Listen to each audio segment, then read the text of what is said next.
Come on. If you have a question you'd like Dr. Diehl to address, he'll address those. So feel free throughout the lecture to write your questions down. Now, I don't know, how many of you were here last night? Any? How about today? Okay. This is meeting number 3. And Dr. Diehl will give you the rest of the schedule for tomorrow and the titles tomorrow. But I want to give you a little background of Dr. Diehl because you have to understand today in Santa Cruz, what he's talking about, you know, is kind of parts of it are kind of but when Dr. Diehl started out on his quest, he has been a professor at Loma Linda School of Medicine, medical school down in Southern California, for over 25 years. I mean, I don't know the exact number here, but a long time. Teaching lifestyle medicine. That is like swimming against the tide, would you say, Dr. Diehl? It was. I mean, nobody operated that way. So for all these years, God has given to him and anointed him with the Predican influence and everything on that. These principles that come from the Bible are life-changing. And so Dr. Diehl has been a leader in lifestyle medicine for over 25 years. In fact, he formed the CHIP program. CHIP, C-H-I-P, when I went through the course, was Cardiac Health Improvement Program, something like that. But this program, Dr. Diehl has helped over 80,000 people have a life again. Do you understand? People on death's doorstep, young people like 45, 55, diabetes raging their life, heart disease shutting them down, and they came to him as their last hope. And through the anointing of God on this man to bring forth a message of hope through lifestyle change, and as basic as what you eat, has absolutely changed the landscape of medicine today. So this morning, welcome again, Dr. Diehl.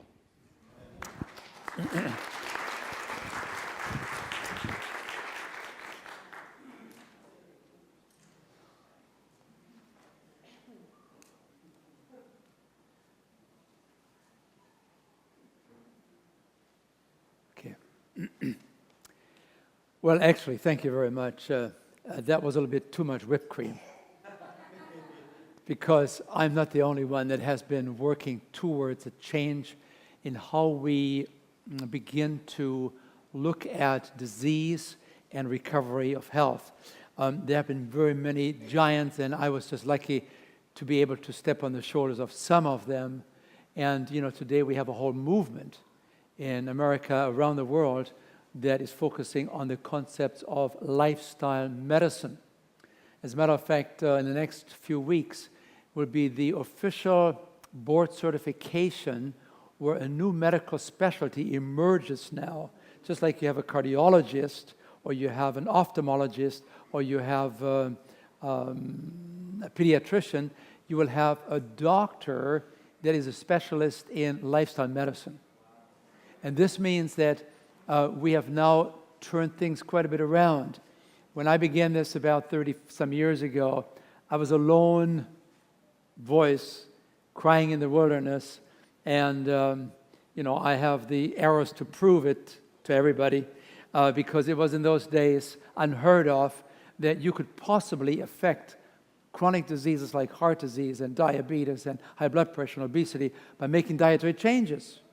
In those days, there was a man by the name of Nathan Predican that had this concept in the 1970s, and I had the good fortune in being at his center and to do the research for him, where I then began to learn myself, even though I came in as a great disbeliever, because it wasn't taught. We were not taught these things. So it's coming now full circle, where we're now introducing clinical nutrition, therapeutic nutrition, public health nutrition, exercise, stress management, these kind of lifestyle behaviors into the matrix of helping people to make those adjustments. And when they do, quite often the results are absolutely outlandishly good. Okay? So I want to talk to you about that a little bit. But first, let me talk a little bit about, I have two parts here. The first part is how I'm focusing today on fork and knife, on the diet relationship. First of all, fork and knife can be weapons of harming yourself. And then part two, I'll talk about, they can also be used as instruments of hope and healing. Now, what you had today here at the church potluck, that was using the fork and knife as instruments of hope and healing. Right? And I'm very proud of you that you always have these healthy meals here at the church, because you have had a long tradition here of being health-minded. I was absolutely surprised today when I saw all of your hands going up that you had seen forks over knives. Probably 3 out of 4, which is really phenomenal, which means that this church has been very, very committed to providing an influence for good for the community and for the church members. And the clue and the trick is to do it in a nice, gentle way. You know, we have 80,000 CHIP graduates, and when I give the graduation talks, usually over the phone, they're somewhere in Australia or somewhere in Argentina or somewhere here in Vancouver, I always tell them, remember, CHIP people are always the kindest people. They're always the most gentle people, because you cannot push healthy dietary living onto people. You can only win them over by being a role model. And I say to them, the only language people understand is what you model. So, because if you want to egg on, yeah, just push your concepts and there'll be a pushback. Because people don't understand. You can only win them over through education and at the right moment. Now, we all know that in our society today, heart disease perhaps is claiming almost every second death, cancer every fourth death. And what people don't know is that heart disease is kind of a new disease. This is 1928. Medical textbook says one can expect 1 heart attack per year in an average hospital, in an average-sized town.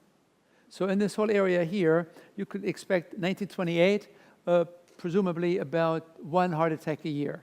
And when that heart attack hits, all the doctors, all the medical students, they will all come and say, what is attacking the heart of this person? What happened to this heart? Because it was so rare. This is 1928.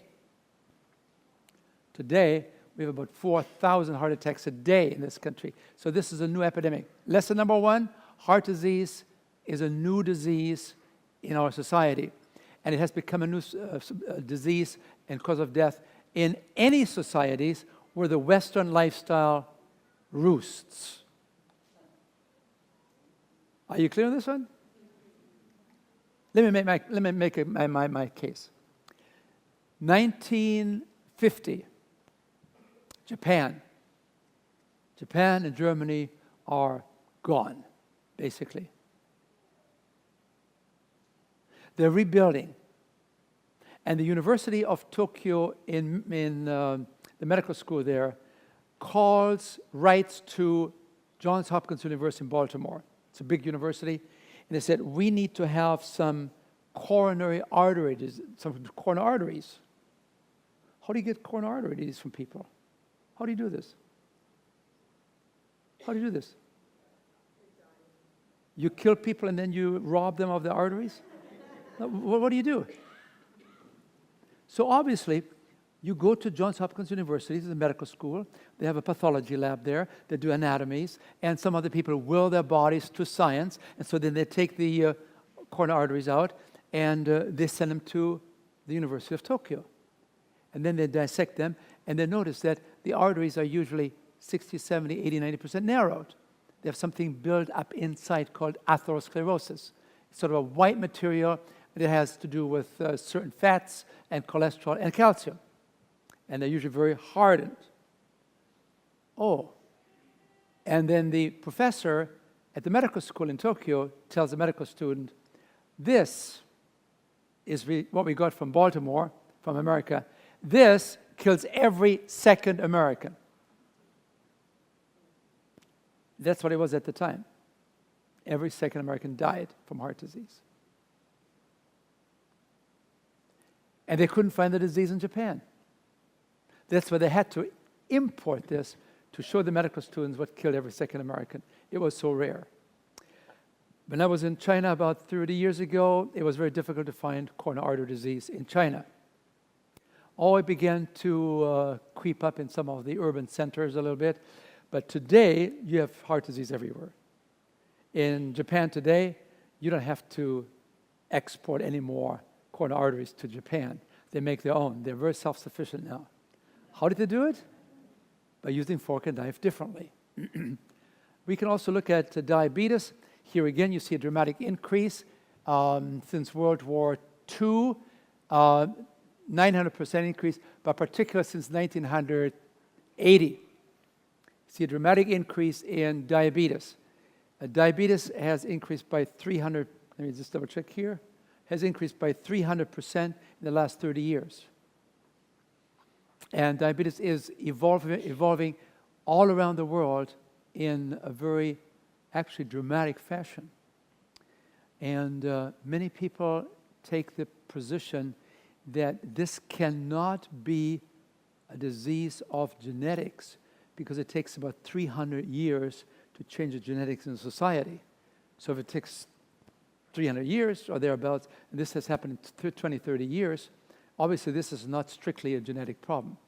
There must be some other factors involved here. And many people begin to look at the change that took place in 1975 in American society and then spread worldwide, which was the fast food revolution. And I'll talk about that later.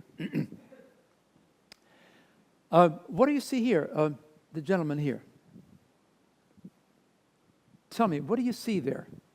We are all blind, so try to describe it to us so that we understand it. What do you see there? 3 chairs? 3 chairs, right. What else? In 1900, 1930, 1970. Okay, so there are different years, 1900, 1930, 1970. What happened to the chairs? Well, the percentage, nothing. I mean, much. It was 17. Okay, very good. 0.0. So, okay, very good. So, what you see is the width of a chair increased very little. Not much. It's almost the same, isn't it? Over 70, 80 years. And then something happened. What happened now? And what people tell me is that they had excess lumber in the Northwest, so they just built larger chairs. Is that what happened? No, of course not. I just got off an airplane, Southwest, and they had just closed the door, and there was just one seat available, and that was right next to my seat. So I was kind of rejoicing in having some extra room there, flying up here. And then they opened up the door one more time. And a gentleman walked into the door. He didn't really walk. He was like he was huge. He was very huge. And I have nothing against people that are large. As a matter of fact, I enjoy working with them. But I had to recalibrate my attitude because I had thought of, I have some extra room now, and now this person comes in. And, and I'm a very nice person, so I get out of my seat. I actually lift up the armrest, and under his breath, while he's sort of squeezing himself into the seat right next to mine, under his breath he says, "Isn't it terrible they're making these seats smaller every year?" And I never said a word. I was very nice. But that's the way it is. We're in a expansionary mode as a society. And it's the environment that breeds this. And people are very much confused of what they can do. And everybody claims some special diet and so on. And the people actually become victimized by this confusion then. So let me just share a few ideas here with you. Whenever you have a significant amount of obesity, like in this case here, you have to be concerned about the likelihood of diabetes, of high blood pressure, heart disease. I mean, you can see from 5, 6, 7 times likelihood that it happens. So we begin to understand that obesity is directly associated, is directly related to the development of these chronic diseases. Now, when I ask you, what is a chronic disease? What's the definition of chronic? It's all the time. It's all the time. The young people say it hangs around, right? Hangs around. It's all the time. That means, do we have any cure for these chronic diseases? No, because they hang around. Most chronic diseases, we don't really quite know what to do. We can make people more comfortable. We have medications, and that certainly is helping in the quality of life. But it doesn't usually turn the disease around, because most of these chronic diseases today are under the control of our lifestyle, right? How you eat, how you drink, how you sleep, whether you smoke, and so on. And so then, at the same time, we see a dramatic increase in the medical cost. This is 1960.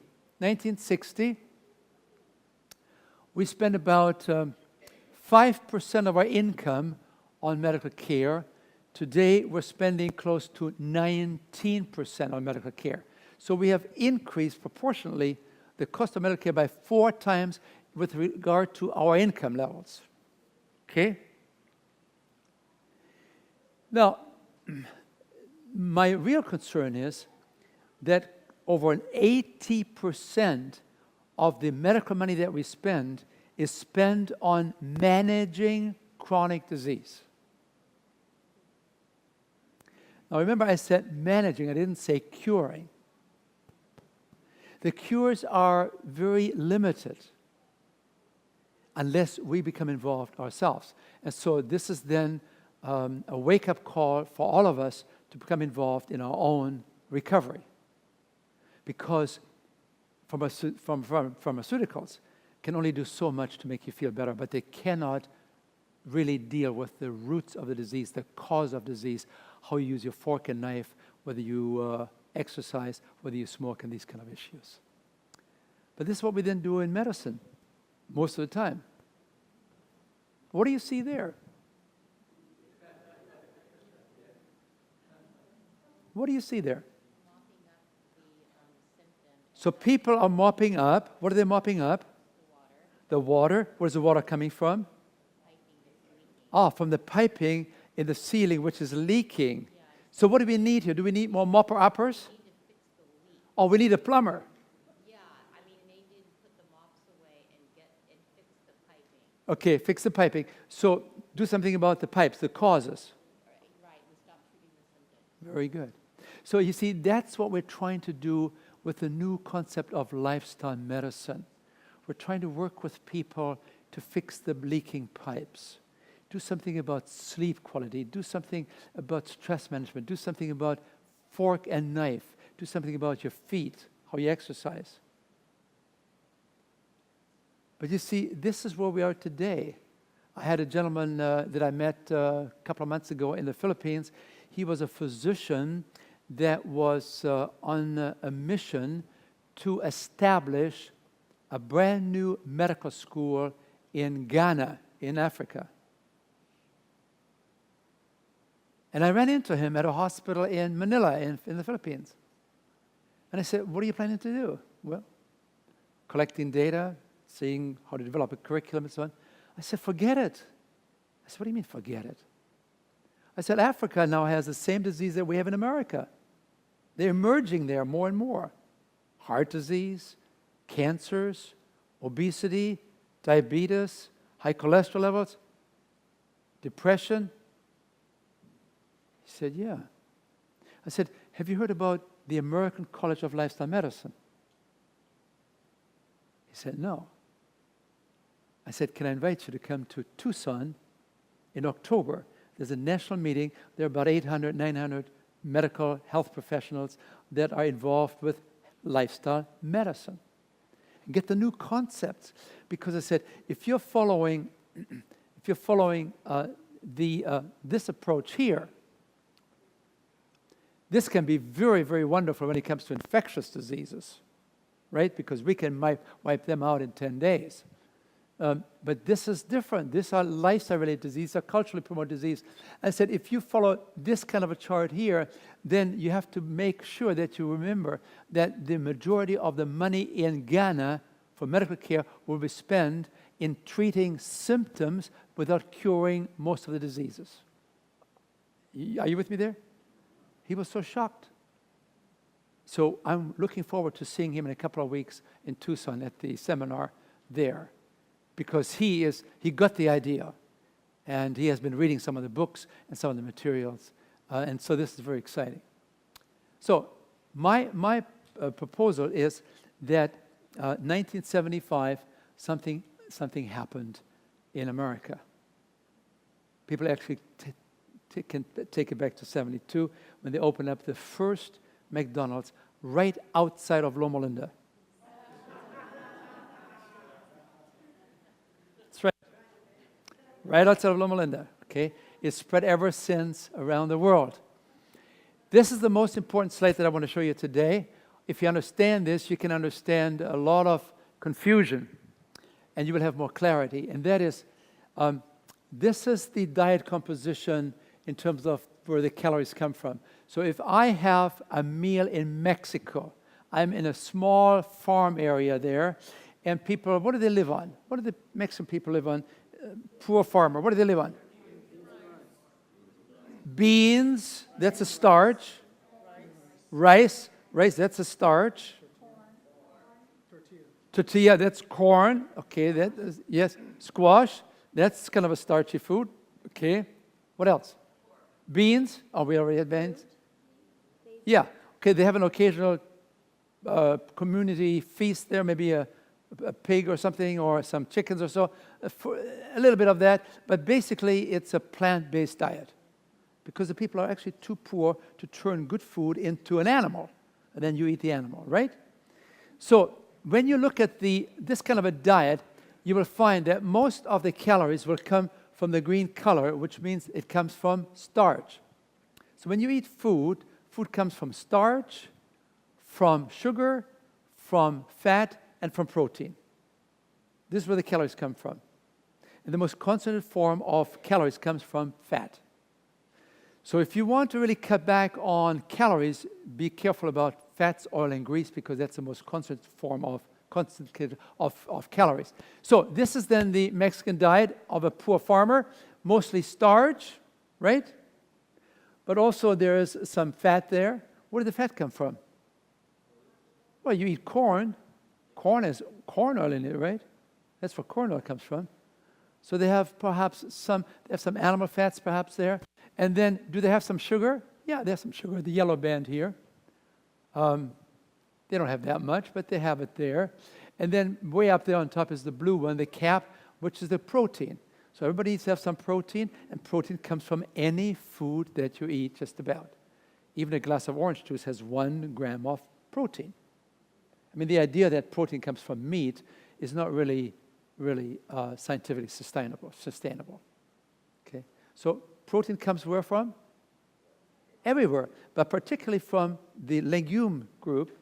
These are the beans, and it comes from the starchy foods. They always have protein, so there's nothing to worry about. The greatest concern that we should have, probably, according to Dr. Campbell, is that we take 2 times as much protein of what we need. We should be concerned of having excessive amounts of protein, which is very hard on the kidneys. So nothing to worry about the protein, really, but please note, this is a diet that is mostly coming from starch. And societies around the world that are on a starch-rich diet usually do very, very well. Okay, in general. It's very difficult to find atherosclerosis or these circulation-related diseases. Now, this is a farmer in Mexico. He has a powwow with his wife. And he says, you know, there's no future here. We're in a poverty-stricken area. I want to go to Mexico City. I want to learn a profession. I want to become a computer programmer. I think I have some talent there. I'm going to go to Mexico City. I'm going to learn the trade there. In about 2 or 3 years, I have some money saved, and you can come and follow. Great idea. Well, guess what happens? The next 3, 4, 5 months. Our Mexican farmer, who is now in Mexico City, no longer eats potatoes. He eats potato chips. He no longer eats corn. He eats Doritos. He no longer drinks water.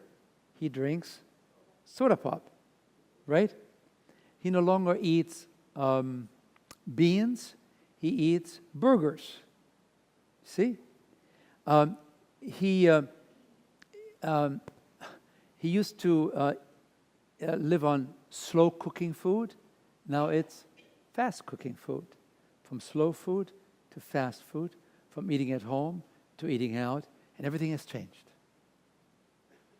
That's what happened in 1970, 1975. Not just in Mexico, but also here, particularly here first. And so when you begin to look at where the calories come from, you begin to realize, when you eat potatoes, potatoes are starch here, potatoes here, potato chips are 62% fat. So potato chips are 60% high-fat diet. Potatoes are very low-fat diet. So actually, you have then changed the composition of the diet. Or you take some sugar drinks, sugar beverages. Well, the sugar content goes up very, very fast. How many teaspoons of sugar do you have in a Coke? How many teaspoons do you have in a Coke? Yeah, about 10, 12 teaspoons of sugar, right? So it goes up very, very rapidly. And so then the diet begins to change. The more money comes into a home, the more money comes into a society, the more the fat content increases, the more the sugar content increases. And whatever starch we eat now is usually white flour starch. It's not the original whole grain anymore. Okay? Now it's white flour rice, it's white flour bread. It's just amazing to me how people can eat these white flour breads. White bread? I don't even see how you can do anything with it. It has no shape. It's amorphous. You have to put it into some kind of a toaster to first stabilize it so you can put some... And then you don't like it hard because now it's too dry, so you have to put some butter or some margarine on it, right? So that's just calories. It's no nutritional value. And so then you have the moist bread now. It's hard and moist. And then you put your peanut butter on, which is 80% fat. And then you put the jam on top of that, so it slides down the chute easier. And it becomes a disaster. That's not the way it was supposed to be designed. So then whenever you have, and then of course you have much more animal products now. You have more burgers, you have more chickens, you have more, these kind of foods, and the salamis and the sausages, and with that you have much more protein coming in now, to animal protein at that. So whenever you have this kind of a diet, it's usually high in protein, it's high in sugar, it's high in animal fats and vegetable fats, and the starch is relatively low, and whatever you have, it's usually white floured kind of stuff. And then, of course, with this kind of a calories, you also have now coming in the cholesterol, because cholesterol is only found in animal products. So if you're on a vegetarian diet, there's no cholesterol coming in. You say, well, but I'm a vegetarian, I have high cholesterol. Yeah, you can have high cholesterol if you eat a lot of saturated fat. And saturated fat comes from coconuts, coconut oil, which is the new sacred cow. Everybody thinks, well, coconut oil, that's pure. Everybody talks about that. And are you saying? Yes, I'm saying. It's the most concentrated saturated fat that you can possibly eat. Marketing. Big time marketing. Cheap to produce, lots of marketing, and you sell it to the people. It's pure. It's the right length chain. All these kind of ideas that are being used to sell this product. So with this kind of a diet then, with this kind of a diet composition, you now have a high cholesterol diet. You will also have potentially a high saturated fat diet, and it's the saturated fat that drives the liver to make the cholesterol. It's also a low fiber diet. This doesn't have fiber in it, so you have to worry about what happens if you don't have enough fiber in the diet. Constipation, yeah, that's a good one. Yeah. People sit there. Blood sugars go up and down, yes, very good. Lots of issue with lack of fiber. Americans take about 1/4 of what we recommend. We get about 10 grams, and we like to see more like 40 grams. A lot of wonderful things would happen. You'd be on the move easily if you get enough fiber and you make sure you get your fluid. So let me just unpack this a little bit to show you what happened to the great American diet. We used to have about teaspoons of sugar, and now it's 30 teaspoons of sugar a day. Let me ask you a question. Do you think you eat 30 teaspoons of sugar a day? No. Well, that means that your neighbor is eating your share. So they may be eating 40 or 50 teaspoons, especially college kids when they have the Monster drinks and everything else, right? Is there any nutritional value to sugar? Is it giving you calories? Does it give you energy? Yeah, it does, sort of, yeah. There's a blimp there on the road, but it's not really giving you sustained energy. So, sugar. What about food refining in terms of corn? See, if you wanted to eat 2 tablespoons of corn oil in Mexico, and you didn't have the corn oil extracted, you would have to eat 14 ears of corn. Could you eat 14 ears of corn in one session? It's impossible. I just wanted to illustrate to you what happened with industrialization. It makes it so much more easier to get at the oil that is inside the corn kernel. And so you can very easily overdo it. And that's what people do. I mean, I come from a German family. We used to have potato salad. I mean, it was fabulous. My mother always had lots of mayonnaise and lots of oil in there, but it made it slippery, because that made it good. We had no idea. If that would have happened 100 years ago when they didn't have the corn oil extracted yet, and I would have to eat this kind of corn oil in the form of corn, it would be impossible. Do you see what I'm driving at? When I was in Jamaica, they gave me some sugar cane to eat. I didn't realize how much chewing you have to do to get at the sugar. But you see, the point is, somehow, if you believe there is some kind of a design in nature, nature knows how to package things.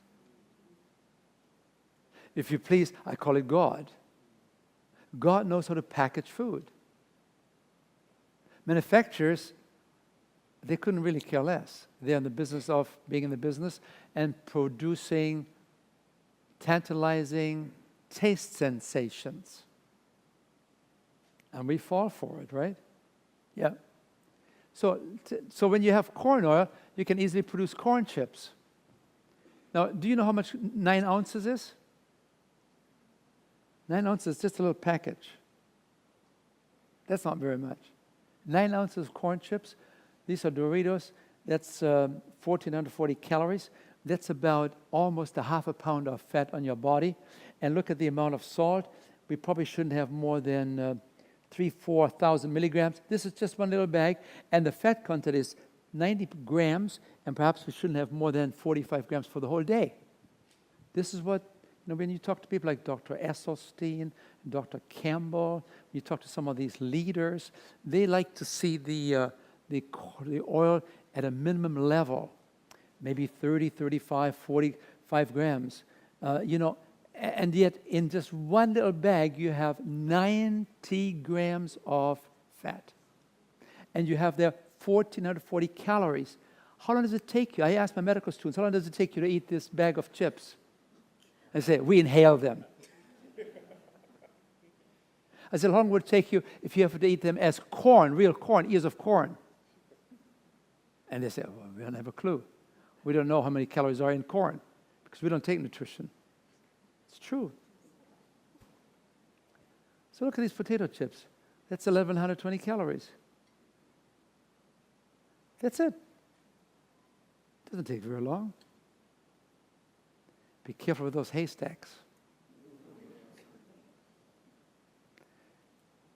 Make the stacks, the chips, get some of the baked chips a little bit better. Use them in small amount and then lose lots of the other things on top. Okay? Remember, you can be a vegetarian and still be a junkie. Say that again. You can be a vegetarian and still be a junkie. You can be a vegan and still be a junkie. Okay? You can have your Coke, and you can have your pretzels, and you can have your sweets and everything else, and you still say, I don't kill my friends. It's just an inadequate answer. So we have to think differently. We have to think in terms of moving towards a plant food-centered diet. The more the better. And also think in terms of a whole food diet. Whole foods, that's as they come in nature. Is a Pringle a whole food? Is a donut a whole food? Yes, it's H-O-L-E. And that's the only thing we allow you to eat. Eat the whole. Potatoes are perfect, isn't it? Yeah. Brown rice is perfect. Garbanzo, perfect. These are the kind of things. Look at this. You know, you can eat 1,120 calories like this. This is it. This is a real picture. Or you can eat 10 potatoes. It's the same number of calories. And people come to me and say, but doctor, I cannot eat potatoes. They're fattening. Whoever said that? Look, you can eat 10 of those. Oh, you open them up and then you bury some, oh, I see what you mean. You bury some cheese in there and some margarine and some sour cream. And what else do you have? And bacon. Oh, only God knows what we bury inside the potato. But that's a good product. It doesn't do any harm. It actually helps you to be healthy. But don't refine it too much. You say, what are you going to put on top of that potato? I have a baked potato. I love my baked potato. The kids are coming home from college. What am I going to do? What are you going to do? Chili bean? That's one way. Yeah, that's good. Salsa? That's a good one, yeah, for some of our Hispanic friends. How about yesterday's lentil soup? It can be excellent. You think you just want to have something moist and with a little bit of more flavor because, you know, granted, potatoes are kind of flat, right? So, I mean, that's what you want to do. But it doesn't have to be all the other goodies. How about that milkshake?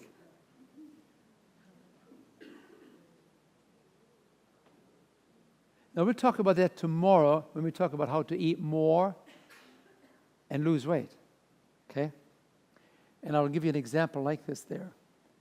See, this is 2,000 calories. It's a large milkshake, but it's 2,000 calories, and most women don't eat more than 1,500 for the whole day. At least my wife, she needs about 1,500. She's 5 feet, 1 inch tall. She looks about 120 pounds. She looks great. 71 years of age. Exercises. Looks gorgeous. Lucky man. Yeah. But see, look at this. You know, ideally, many of the leading people today, they recommend that our oil and fat consumption should perhaps be reduced down to the level of 30, 40, 50 grams at the very most. You know, let's say 30, 40, okay? In our CHIP program, we usually have 35 to 45. We're not quite as strict as some are, unless there's a real reason for it. So you see how nice we are to you? Yeah. So if you have this one milkshake, right there you got 110 grams of fat, which is 2 to 3 times more than what we should have for the whole day. And then you look at the sugar consumption, that's 153 grams divided by 4. That's 40 teaspoons of sugar in one large milkshake. And then people come to me and say, Doctor, I don't understand it. I'm gaining weight. I'm eating like a bird. I said, what kind of a bird are you?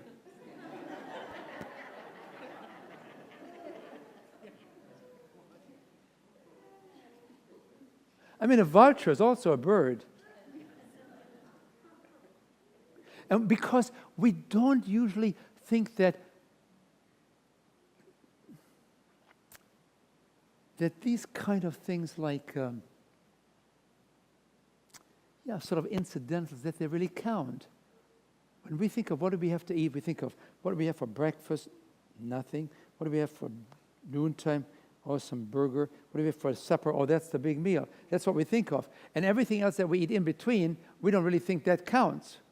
And that's where 40% of all the calories in America come from these special little things. Right? So, what do you mean by empty calories? Gentlemen there. What's an empty calorie? What do you think an empty calorie is? What does it mean, an empty calorie? Something with no nutritional value. You are lucky you have a good spouse. She's saving you. Okay, yeah. It means nutritionally poverty-stricken, right?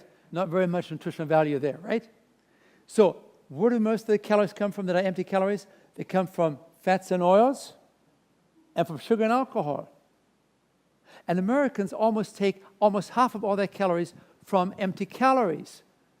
See, we're overfed and undernourished. You say, I don't understand. I'm gaining weight. I hardly eat anything. Well, how about your sugar?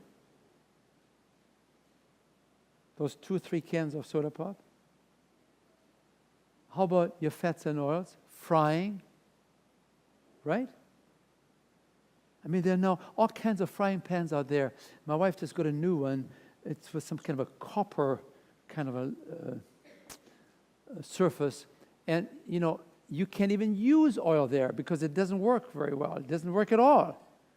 So there are now tools available where you don't have to rely on fats and oils in order to fry something, to heat something. There's some things available now. And then alcohol, again, no nutritional value. So this is then the problem in our society. Number one shift has been dietarily from overfed, from nurtured to being overfed and undernurtured because of these empty calories. You have seen the book? How many of you have seen the book? How many read the book? Very good. Yeah, this is a book that intelligent people love to read because it's a very, very well-documented book by a Pulitzer Prize winner, Michael Moss. It's at the same time very, it makes you very angry because you begin to realize that, for one thing, many of these large processing food companies are actually owned by Philip Morris. Like, for instance, Kraft Food used to be owned by Philip Morris, and then they sold it again. So Philip Morris, do you think Philip Morris, the tobacco giant, do you think they know something about addiction? Do you think they do know something about this? Do you know they send, when they purchase these processed food companies, they send to the brain research laboratory the order, we want you to tell us how much sugar does it take, how much does it take, how much fat does it take to make people habituated. That's a very nice way of saying addicted. And they are very clear. We're interested in alluring, they use that very word, to alluring people to not only take one serving, but multiple serving of any kind of food.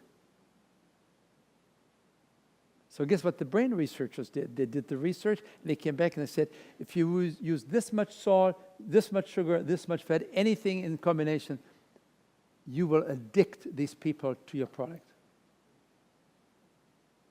Because there's a pleasure center in the brain. And that pleasure center can be stimulated. You can have a hit by using the right amount of sugar, the right amount of salt, the right amount of fat. So you can actually hijack the brain chemistry by having just the right amount of salt, sugar, and fat in products. Have you ever wondered why you cannot just eat one Pringle? I mean, why do you have to eat the whole tube? Why? You have no willpower? You're weak-willed? I'm not so sure about that. Oh, I'm a binge eater. I'm not so sure about that. But I think I'm very sure about one thing, and that is that once you have the salty taste and the fatty flavor in that Pringle, you are a sitting duck. There's not much you can do after that. It is not so much a willpower, it's a matter of not buying the thing in the first place and bringing it home.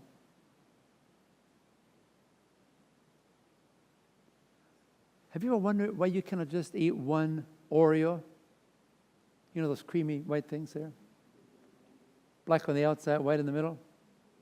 Maybe you've never seen those before, have you?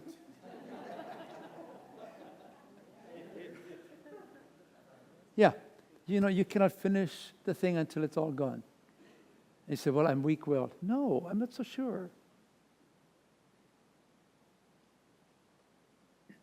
I'll tell you some stories about it tomorrow when we talk about obesity, okay? How I struggled with that, okay? Tomorrow. So where does most of the fat come from the American diet? It mostly comes from meat, poultry, and fish. So I said to you earlier that fats and oils are the most concentrated forms of energy, of calories. So if you want to cut back on calories, be careful about meat and poultry and perhaps also with fish because they're all high-fat foods. Number two, be also careful with salad oils and shortening, dairy products, and margarine. So if I ask you, where does most of the fat come from in the American diet, what would you say? Read me the first two lines. Meat, poultry, and fish, and salad oils and shortening. So you can be a vegetarian and still can have a lot of salad oil and shortening. True or false? Yeah. And if you're lacto-ovo-vegetarian, you have your dairy products. They're also very, very high. Dairy is about 70% fat. Okay? Unless it's skim milk. So when it comes to meat, please note, you have your sirloin steak, and you say, well, that's high protein food, isn't it? Is it? Okay, here it is. Sirloin steak is 25% protein and 75% fat. Are you surprised? And you say, well, I trim all my fat off my steak. So then you go from 75% maybe down to 50%. It still is a high-fat food because between these muscle layers that you cannot get at. So just remember, meat means high fat, low fiber. Right? Okay. It's very, very important. And then you notice that the consumption of meat has really dramatically increased in the last 100 years. It has almost doubled. So the amount of cholesterol, the amount of fat, the amount of saturated fat has significantly increased in the last 100 years, particularly through the consumption of chicken, poultry. You may not know how chickens are raised. I mean, chickens are raised in large barracks of 150,000 birds there. They're under constant surveillance and monitoring of possible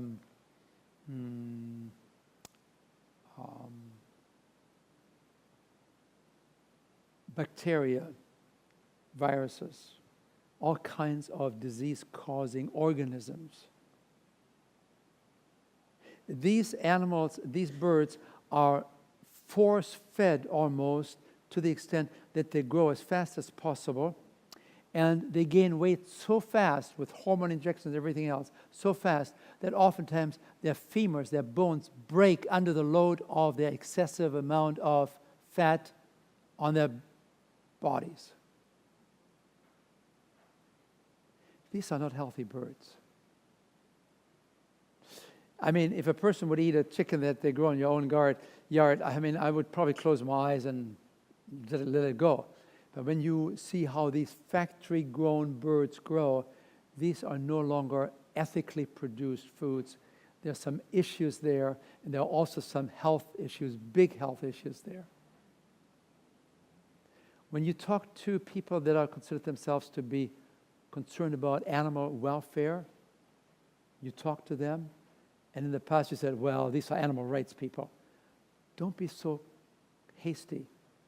These are people that are really concerned about how animals are being treated, and justifiably so. Would you ever guessed that the average meat eater in America consumes 12 cows? I mean, can you imagine? You eat 12 cows from the snout, from the lips, all the way down to the tail. You eat the oxtail soup.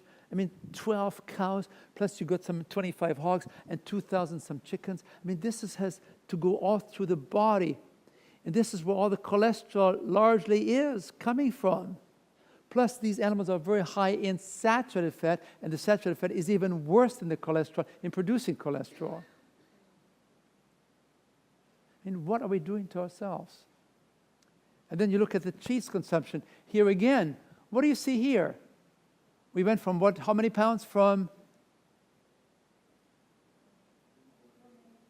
about 4 pounds to, and when did it really start to really increase? What's the turning point here? When did it really start? 1965. What happened in 1965? Fast food, yes, right? Fast food. Cheeseburgers, right? They invented recipes for anything just to get rid of all the cheese, because the Dairy Council responded to the American public that said, we do not want to have any more whole milk, because whole milk is relatively high in saturated fat, which causes the liver to make excess amount of cholesterol, and whole milk, therefore, is related to heart disease. That was 1970. And so they came up with 2% fat milk, and then 1% fat milk, and then blue water. What do you think they did with all the fat that took off? Turned into what? They shipped it to Africa? What did they do with all the fat in the milk? Turned into cheese. So now people say, well, I eat low-fat, skim milk.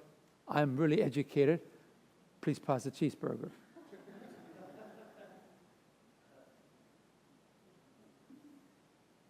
Do you see how we are being hoodwinked?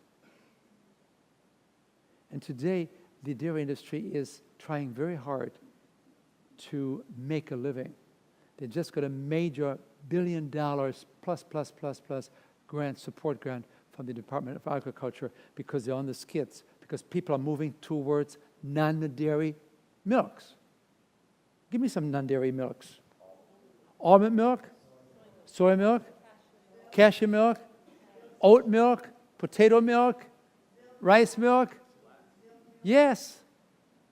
Why? Because people are becoming more comfortable in getting away from dairy products. So this is in the American diet. 50% of what we eat is processed calories. 35% is animal products. And 14%, this is the most important thing I want you to remember. I told you one thing was the slide with the Mexican farmer. How as we become more affluent, we change our diet more toward processed foods, more to animal foods, and the diet changes. Whenever you have this kind of a diet, let me just show this to you once more here. Whenever you have this kind of a diet composition that comes with affluence, whenever you have this kind of a diet composition, lots of oils and fats, lots of sugar, lots of protein, and not very much of the whole starch foods. Whenever you have this kind of a diet composition, in any given society, if there was no heart disease there before, within 5 to 10 years, you will find the emergence of heart disease and cancer and diabetes and hypertension and obesity. This is Japan. This is China. This is Lithuania. I just spent some time up there in Lithuania, working with the government to do something about the diet there.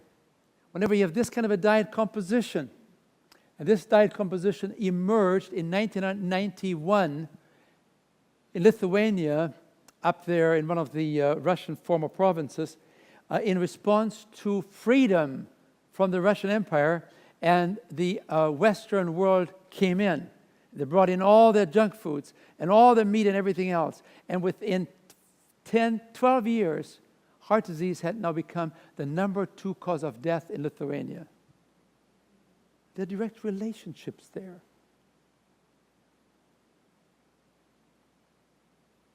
Okay, so this is the second most important slide. What I want you to remember here is that only 14%, I'm talking to a church group now here, right? Only 14% of the calories consumed by America, only 14% come out of the hand of a master designer.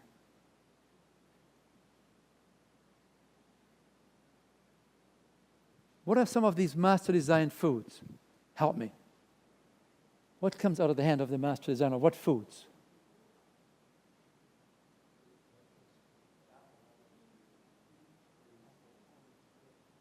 Do fruits come out of the hand of the master designer? A little louder. Yes. How about vegetables? Okay, what else? How about grains? Yes, okay. Whole grains, yes. What about beans and lentils? Legumes? Okay. How about some nuts and some seeds? Okay. Ladies and gentlemen, only 14% of the diet of America today comes out of this group here that is now 14% fruits, vegetables, whole grains, legumes, and some nuts. 14%. Do you remember this morning I challenged you? I said, when you go home today, go and take a look at your pantry, take a look at your freezer. Remember? Only 14% in most American households comes from these food groups. And with that, you have low fiber content. With that, you have high calorie content. With that, you have high cholesterol content. You have high saturated fat content. You can see how some of these things all begin to mesh together. And how we use fork and knife can make all the difference of what happens to us down the line. Now let's talk very quickly about coronary artery disease. This is the heart, and the key issues here are these coronary vessels that are sitting on top of the heart muscle. And these vessels have only one function, to bring oxygenated blood and nutrients to the rest of the heart muscle tissue here. They nurture this muscle tissue. And unless you can sustain the blood flow through these arteries, the blood can no longer reach the heart muscle, and you die from asphyxiation. You die. You have problems. Survival is at risk. And this is what we see. When you take a coronary artery that comes out of the wall like this here, and you cross-section it, you begin to see this. This belonged to a 40-some-year-old truck driver. They did the autopsy on him, and this truck driver, and of course you know what truck drivers often have to live on, right? Right. They found that this truck driver already had 65% narrowing of the arteries. It should be wide open from here all the way to there, but there's only a small place left open. That person only needed to have some sludge there, a blood clot, to interrupt the blood flow, and that could have impaired his life dramatically. This is then called heart disease. This is called artery disease. Let me show you a little video clip.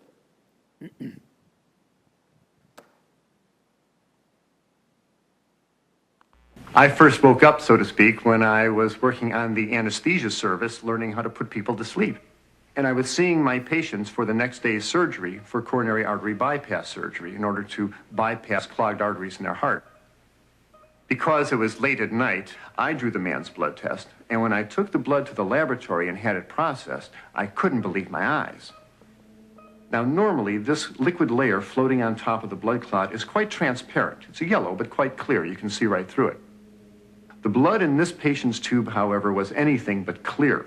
The serum floating on his clot was thick and greasy white. It looked like glue. In fact, it stuck to the sides of the blood tube when I shook the tube. I went back to the patient. I said, Mr. Phillips, did you eat before you came to the hospital tonight? He said, yes. I said, what did you have? He said, I had a cheeseburger and a milkshake. And when he said that, I realized that what I was looking at in his tube was all the fat in the beef burger, all the butter fat in the cheese, and the butter fat in the ice cream and in the milkshake. And all this fat had oozed out into his blood and actually turned his blood fatty. Well, 30, 40, 50 years of keeping your blood very fatty creates changes in the blood vessels that are very dangerous. Over the years, arteries can become clogged with fatty material. Then a blood clot can form, blocking the blood flow completely.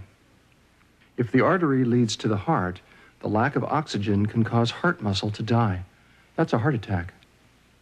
If the clogged artery leads to the brain, the patient has a stroke. The next morning, we took Mr. Phillips to the operating room, and I put him to sleep, and the surgeon opened up his chest. And from these arteries, he began pulling out yellow, greasy deposits of fatty material called atherosclerosis. Would you like to see this again? What you saw is the most prevalent underlying disease process for most chronic diseases related to the circulatory system. This is the basic component, a narrowing of the arteries. How many miles of blood vessels does the human body have? Give me a guess. Sleep on. How many miles of blood vessels do you think the human body, in one human body, how many blood vessels do you have there? How many miles of blood vessels? 5 miles, okay. How many miles of blood vessels in the human body? 1 mile, okay. How many miles of blood vessels in the human body? 10 miles. How many? 50?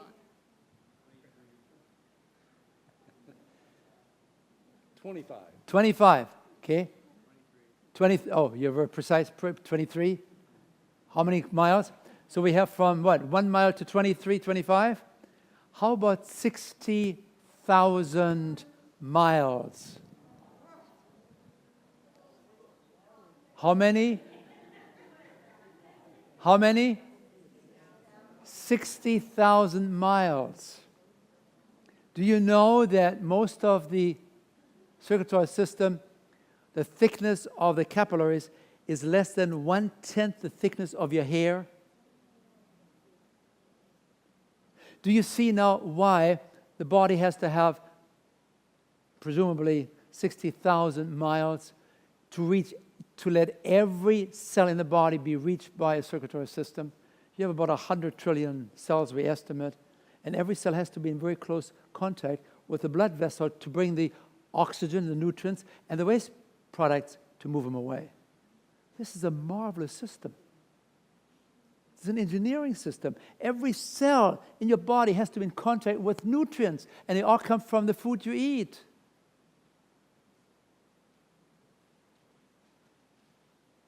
We are wonderfully and fearfully made. How many miles? Are you amazed?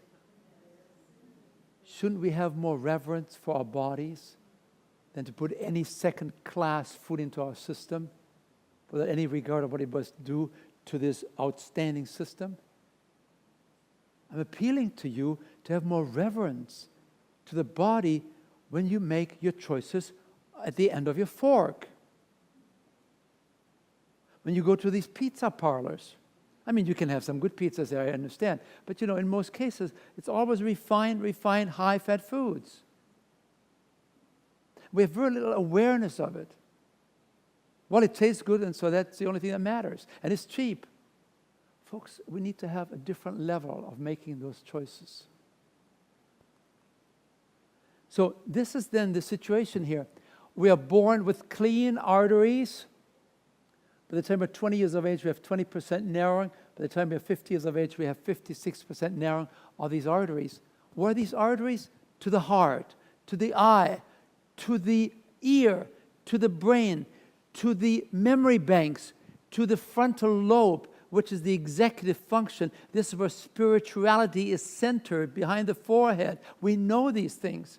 And we need to bring nutrients to all these different parts of the brain, to the body. How about the kidneys? How about the male sex organ? You know, people think that impotence is a matter of lack of Viagra.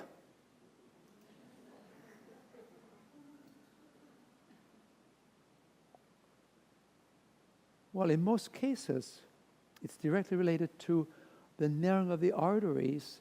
In this case, the penile arteries are much, much smaller than the coronary arteries, and so they can easier reduce their luminal space, the space for blood to flow through. When the flow cannot be sustained,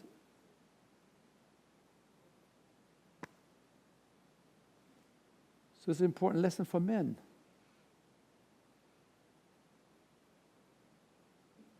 Remember, what happens in the kitchen has an effect on what happens in the bedroom.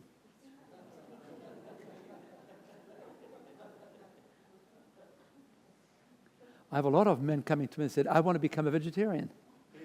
Just for that reason. And some of the women come to me and say, why did you tell him this? But I mean, we need to begin to understand this is a systemic problem. It's not just the corner, it's everywhere where you have significantly enlarged vessels. I mean, these small capillaries, you don't worry about these, but we're talking about the moderate to large arteries in the system. They become narrowed, all the way from the top, all the way down to your toes.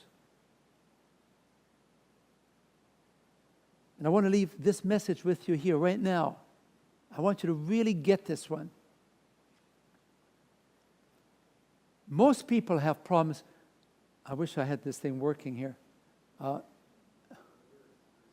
Yeah, correct, it doesn't show up here. When you go to the very top, cerebral vessels, carotid arteries, coronary arteries, renal arteries, femoral arteries, penile arteries, all of these major vessels there. Have you ever noticed that many of these diseases all show up around about the same time? You're 50 years of age, 55 years of age, 65 years of age, over the next 20 years, all these diseases begin to develop. They show up because one disease that just grows at different rates. The disease process is called atherosclerosis, narrowing of the arteries. That happens.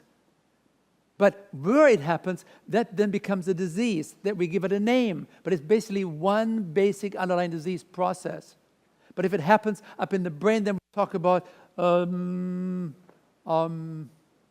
cognitive losses, or we talk about TIAs, small strokes, or we talk about, when it affects the ears, high-frequency loss of hearing. Or when it happens to the eyes, we talk about,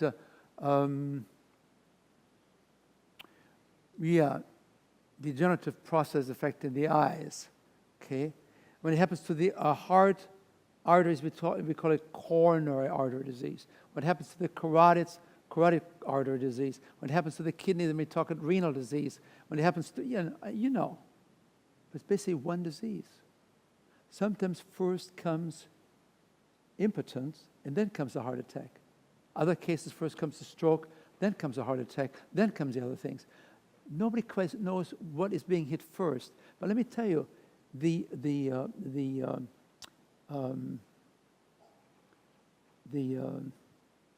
ED is a canary in the coal mine. Do you know what that means? Okay, enough said.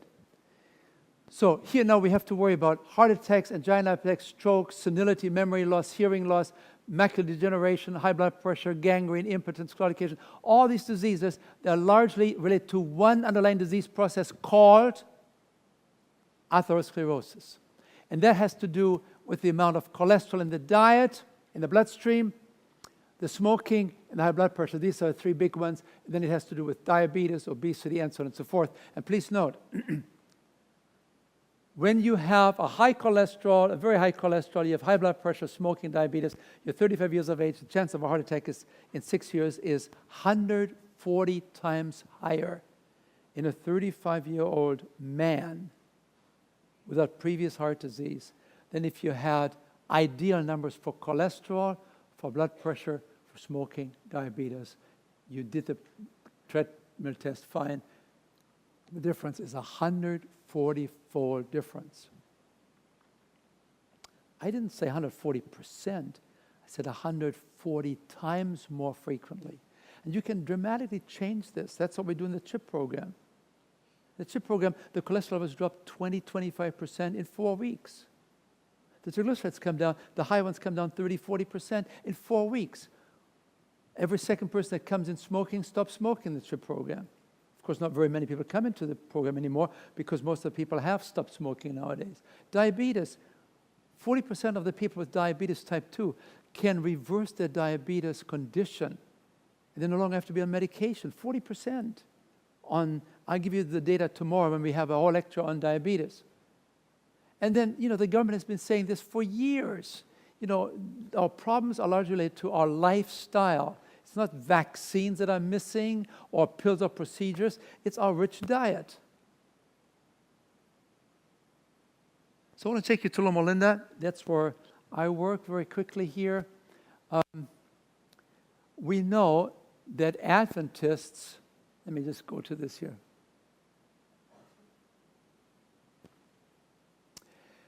Adventists live a very similar lifestyle. Adventists usually don't use alcohol, they usually don't smoke, they usually go to church fairly regularly. Adventists have a good social network. They are fairly conservative people. They believe in education. They're better educated than most population, probably. However, in the Adventist population here in North America and around the world, Adventists do not follow a very similar dietary lifestyle. And here in North America, 9% of the people are vegans. 31% of these people are vegetarians, but they use some eggs and dairy. About 10% of them are vegetarians that eat fish. And 50% of the Adventists are meat eaters. Probably not as much as the general population, but still, they eat a good chunk. So you got the picture now? People that live a very similar lifestyle, except in the diet. And so the government said, look, you have a great study that you can do for us here. Tell us, is there a difference in the outcome based on the kind of difference in diet? Do these Adventists that are meat eaters have more heart disease or less heart disease than the people that are lacto or vegetarians? So they asked these questions. It's a study that took 7 years, enrolled some close to 100,000 people, and here's what they found. They found that the Adventist women that were meat eaters on the average weighed, this is not kilograms, weighed on the average 18 kilograms more, which is the same as about 40 pounds. So Adventist women that are meat eaters on the average weigh 40 pounds more than the vegetarians. So if you wanted to lose weight, what would be a good color to choose for? Would it be green? Yeah. How about men? The difference here is 15 kilograms, which is about 35 pounds difference. So if men want to lose some weight, the best way to perhaps go is in the direction of the green diet, which is whole foods, and particularly vegetarian foods, plant foods. What about diabetes? The Adventist people that are meat eaters, on the average, have 4 times more diabetes than the people that are vegetarians.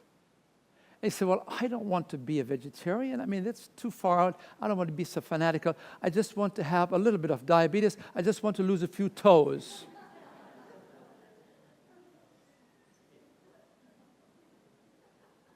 Or you have high blood pressure. Well, really, the Adventist meat eaters have about 4 times more high blood pressure than those that are vegetarians. They say, well, I don't really want to be that fanatical. I'm just going to settle for some lacto-vegetarianism. I just like to have some small strokes. That's okay. I can live with that. But I don't want to have the big ones. Or there's the cholesterol here. The Adventist meat eaters have about 5 times more high cholesterol than the pure vegetarians. So what do you want to have? You can choose. You want to have a small heart attack? You want to have a big heart attack? When do you want to have it? We can almost sort of give you some ideas of what the risks are down the line.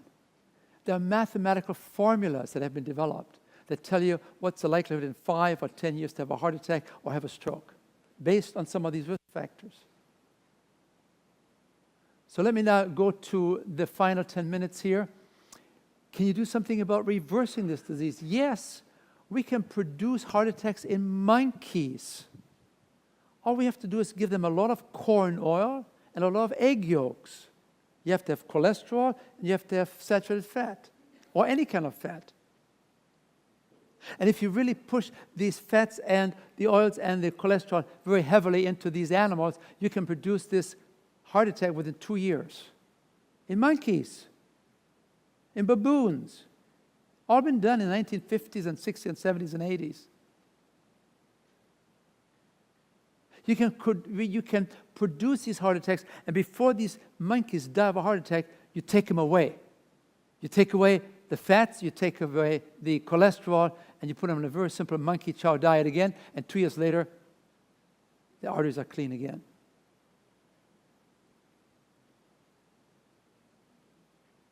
Now, that's what happens in monkeys.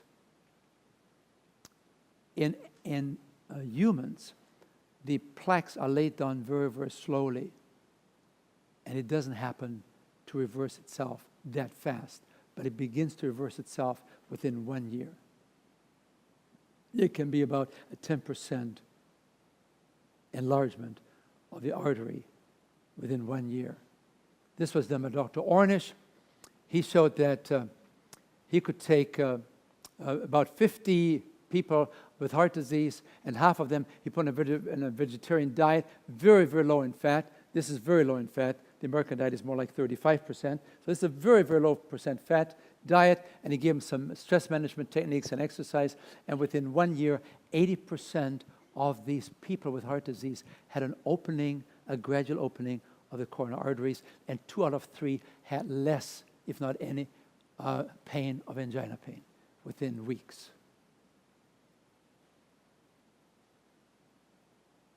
The blood thickness changes within 10 days. When your blood thickness changes, it can get through these narrowed arteries much easier to bring the oxygen to the heart muscle. So you have no longer the pain that you had to worry about. Here's Dr. Esselstyn from the Cleveland Clinic. He took very, very sick people, and he said, I want you to eat no fats and oil. I want you to be really devoid of fats and oils. I want you to eat only very simple foods. Lots of greens, lots of some of the fruits. I want you to eat more whole grains. I want you to eat more, just like what we talked about earlier.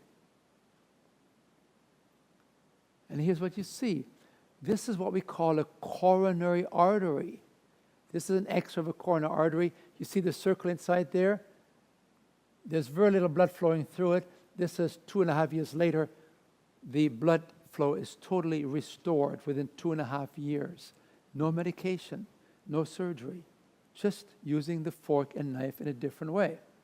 Heart disease, we are pretty confident that we can reverse much of coronary artery disease in people if they're willing to make the changes that are necessary. To make a little bit of a change and say, well, everything in moderation is not going to do it. Because everybody interprets moderation differently. What's moderation for you may not be moderation for me. We have to be going all the way to the right program of foods as grown, such as, come on, what is it? Fruits. What else? vegetables, what else? Some nuts, yes. Legumes, whole grains. Okay. I want you to remember this. What is it again? Fruits, vegetables, whole grains, and legumes, and maybe some nuts and some seeds. So I can also talk to you about diabetes. This is, we have known this since 1923, but it was always overlooked and covered up in that we've developed insulin and all kinds of medications. And people said, well, I don't really want to trouble myself with all these dietary changes. I just take some pills, I just take some injections, I'm going to be fine. Not really. Not really. Because all of these medications, except some very, very few ones, have the side effect of increasing appetite. So when you are diabetic and you take some insulin injections, it creates appetite. You eat more. What does that do? It causes more weight gain. What does it do to the blood sugar? It increases, it makes it worse. So you have a higher blood sugar, so you have to take more insulin. So you take more insulin, what happens next? You eat more. And so you have this vicious cycle. And you could do it just very easily by making a shift that we talk about tomorrow in our lecture of how to reverse diabetes. Here's Dr. Inder Singh. He had 80 patients on insulin. These are type 2 insulin-dependent diabetics. 80 patients. Put on a very, very simple diet, just like the Mexican diet that we talked about earlier, simple foods. 50 out of 80 of these patients on insulin. This is what we call type 2 diabetics. Over time, they had become dependent. He found that out of 80 patients on insulin, within 6 weeks, 50 of these diabetics were off their insulin and there were normal blood sugar levels. Would you like to be off insulin? Like to be off the medications? You want to give it a try? CHIP program is right here. 80,000 graduates. 42 scientific reports published. It's all up to you. You have a choice. Here's Dr. Anderson. He said that 50% of the type 2 diabetics on insulin and 80% on pills could normalize their blood sugars and be off medication within weeks. All they have to do is make some changes in how you use fork and knife. What is it? What's the percentage of people on insulin that could be off insulin? What does it say? 50 to 75%. And he said that in 1980 as a keynote speaker at Loma Linda University. He has written over 500 scientific articles and books on the reversibility of diabetes. Why don't we do this? Here's Dr. Anderson himself. He took some 28 patients, diabetics, and he put them on a very, very simple diet. And out of these 28 patients, 22 were off insulin in less than 3 weeks. I mean, it's powerful, isn't it? This is the Pritikin program. 83% of the people were off their blood pressure medications. They've been on medication for 2 years in 4 weeks. And then you have the CHIP program. I mean, you know all about the CHIP program. We've run it here many, many times. And so here are some recommendations. We need to break away from the American diet composition. This is what we eat. We need to break away from this. We have to eat more of the color in green, which is fruits, vegetables, whole grains, legumes, and some nuts and seeds. Remember we talked about the Mexican diet, a simple diet, which is actually a healthy diet, by and large, versus the modern diet, which is now richer in fats, sugar, and protein, and is poor in whole grains, right? And we said we have to go from this kind of a modern diet to the rich diet more to this kind of a diet. This is now the modern diet in China. This is now the modern diet in Japan. It used to be here, and they were healthier then. We need a new cow.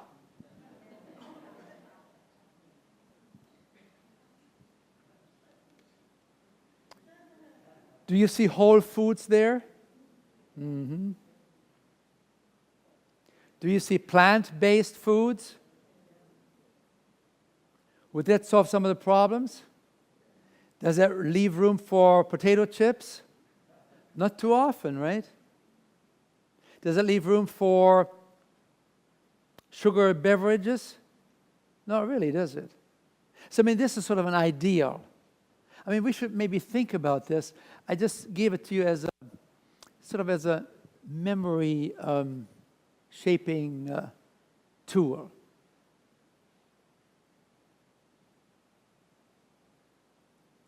I found this in Amtrak. It was featuring Oprah and one of the Beatles. Folks, the world out there is embracing these concepts. I mean, I told you about the American College of Lifestyle Medicine, where there are now 800 plus health professionals meeting in next week again for the annual convention, 4 days. And these people have people coming from all over the world to learn these concepts. They're on 4 continents now. Lifestyle medicine doctors that really believe that dietary considerations, how we use a fork and knife, needs to be part of our therapy for these Western killer diseases. Now, some of you may have seen this lady before, right? Right? She wrote this over 100 years ago. And she said, there are few who realize, as they should, how much the habits of diet have to do with their health, agreed upon, about their character. I mean, diet has something to do with character. Interesting, isn't it? Their usefulness in this world. You agree with this? If you're diseased, you cannot really function that well. You cannot be of much good to the world. And the eternal destiny, I mean, these are some very interesting and very strong words for us to think about. The appetite should ever be in subjection to the moral and intellectual powers.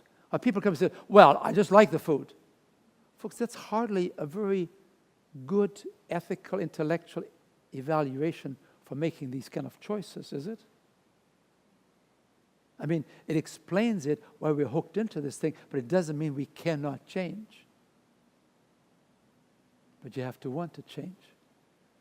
So how can we then make those changes? Well, you've heard of the CHIP program. We're intensive 3 months program, 40 hours of intensive education, positive environment, people helping people, strong education through a video series, well documented. And then here then are the goals that I have. We really want to have a simple diet, modern exercise, clean habits, positive attitude to our life, and claiming God's strength. I mean, it's almost common sense, isn't it, for us? How does it look? And that's what you had today on the table.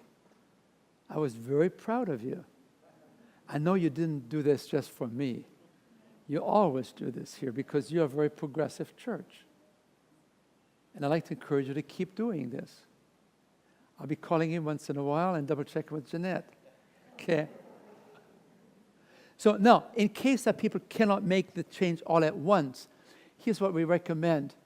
If you are following the basic American diet of meat and eggs and dairy and processed foods and alcohol and so on, why don't you begin to cut back on these foods and increase the green triangle?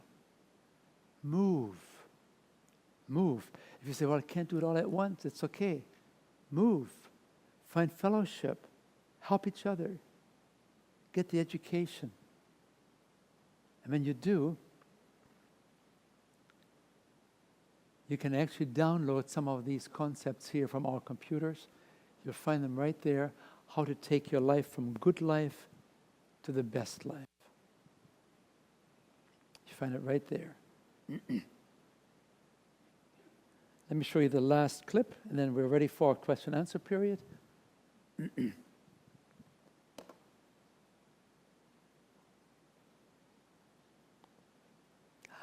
Ooh.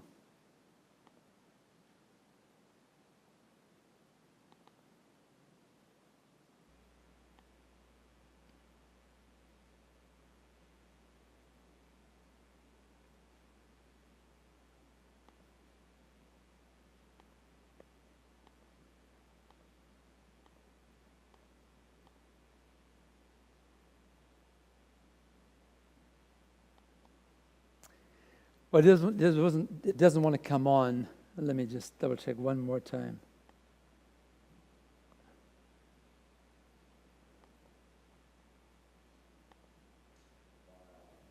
Just a minute. Dr. Diehl Just a minute. Just a minute.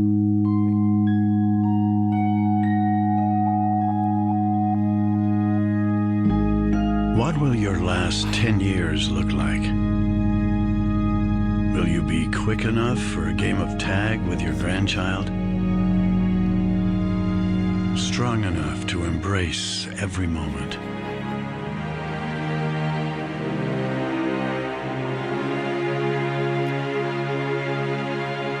Will you grow old with vitality? Or get old with disease?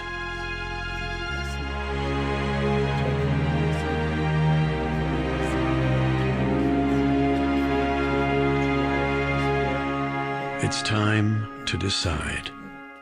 The average Canadian will spend their last 10 years in sickness. Change your future at makehealthlast.ca.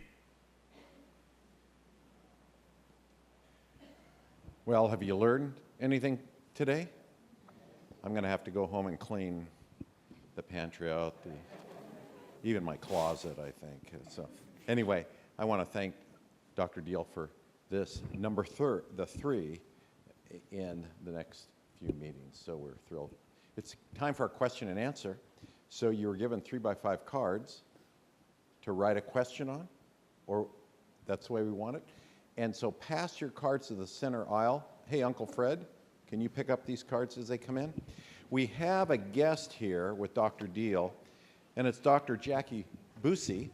Is that right? Busey. A mom of two, a physician at PAMF. Pediatrics. Busy lady.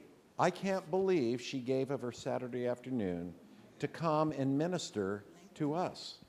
And so she is going to work with Dr. Diehl in answering some of these questions. So, Doctor?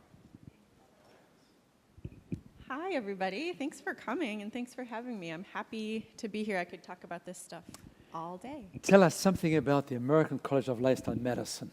Oh, you're going to put me on the spot. No. What I will tell you is that I will learn more about it in the next year. Okay. So my little guy's 15 months, so it's been a busy year. I just met Dr. Diehl at the Plant-Based Nutrition Conference down in Anaheim a couple weeks ago. So that was me getting back on the road with all of this stuff. So I'm excited about the Lifestyle Medicine Board. Wasn't it amazing to see some close to 900,000 people? Almost 1,000 people. Many of them health professionals. Yep. Becoming more and more interested in Food as medicine. food as medicine. That's the Should idea. these folks be interested in that? I would highly recommend it. Yes.